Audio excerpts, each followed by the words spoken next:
All right, so everyone's gearing up to watch Slovan Bratislava take on Stuttgart in the Champions League. And I got to say, the odds aren't exactly in Sloven's favor.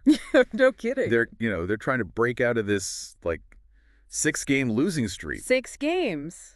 And they could very well end up at the bottom of their group. It's a real possibility. Yeah. And to make things even more interesting, Stuttgart's coming in red hot, like they've won 7 of their last 8 games. It's a real David versus Goliath situation. But I guess, as we all know, anything can happen in football, especially on match day. Absolutely. That's the beauty of the Champions League. Full of surprises. Yeah. It's the top club competition in all of Europe, so even being there is a huge accomplishment for Slovan. But let's be real.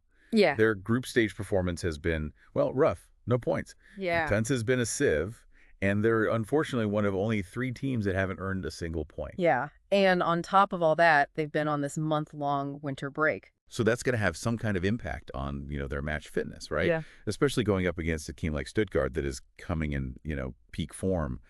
How do you see that break affecting their performance? Well, it could go either way. I mean, the break could have given them time to regroup, maybe address some of their weaknesses. Right.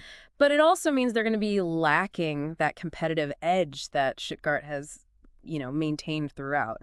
Stuttgart went into the break on a high demolishing Young Boys 5-1.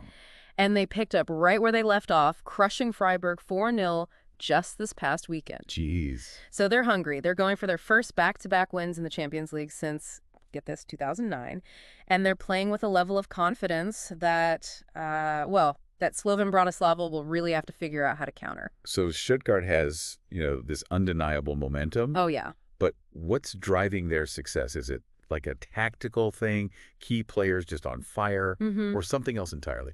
Well, their manager has implemented this high-pressing, possession-based style, and it's really clicking for them. I see. They basically suffocate their opponents in midfield, forcing turnovers and creating those lightning-fast transitions. Yeah. Their attacking trio is in top form, a real mix of pace, precision passing, and individual brilliance. They're tough to contain. Yeah. And to top it off, their defense is solid, well-organized. Oh, that doesn't sound good for Slovan. But they did manage to win 3 of their last 6 games across all competitions, right? So is there anything in those wins that could give them, I don't know, maybe a glimmer of hope against Stuttgart? Yeah, there is, but there's a catch. All of those wins were really high-scoring affairs. It shows their attacking potential, sure. Right. But also their defensive fragility. They only managed 1 clean sheet in that whole stretch. Which basically screams that Stuttgart's attack could really exploit that backline. So basically what you're saying is we could be in for a goal fest. It's definitely on the cards. Both teams love to attack. Slovan might even be forced to go super aggressive just to keep up with Stuttgart. Yeah. And if their defense doesn't tighten up, things could get out of hand real quick. Yeah, for sure. Okay, let's switch gears a little bit and talk about the players. I mean, every team has those, like, difference makers, the ones who can really change the game. Who should we be watching in this match? Well, for Slovan Bratislava, keep your eye on Marko Tolić. He's the creative spark in the midfield. When he's on, they're a different team altogether. He can unlock defenses with his passing, his vision. That could be vital for them against Stuttgart. Okay, Tolić. Got it. And what about Stuttgart? Who are their danger men? Enzo Millot is the one to watch there. He's a box-to-box midfielder, constantly pushing forward, a real threat, scores crucial goals, tireless worker, can disrupt Slovan's build-up play. Oh, wow. He sounds like a handful. He is, but he does have a tendency to pick up yellows.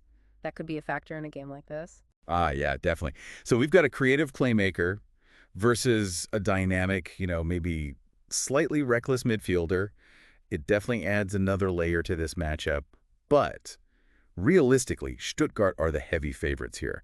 Is there anything that could swing things in Slovan Bratislava's favor? Well, home advantage always plays a role in football. Slovan Bratislava fans are passionate. Oh, yeah. We're going to create a pretty hostile atmosphere for Stuttgart. And there's always the underdog element. The pressure is squarely on Stuttgart's shoulders. Slovan can play with freedom, nothing to lose. And let's not forget, this is the Champions League. Upsets happen. Oh, yeah. Remember Sheriff Tiraspol?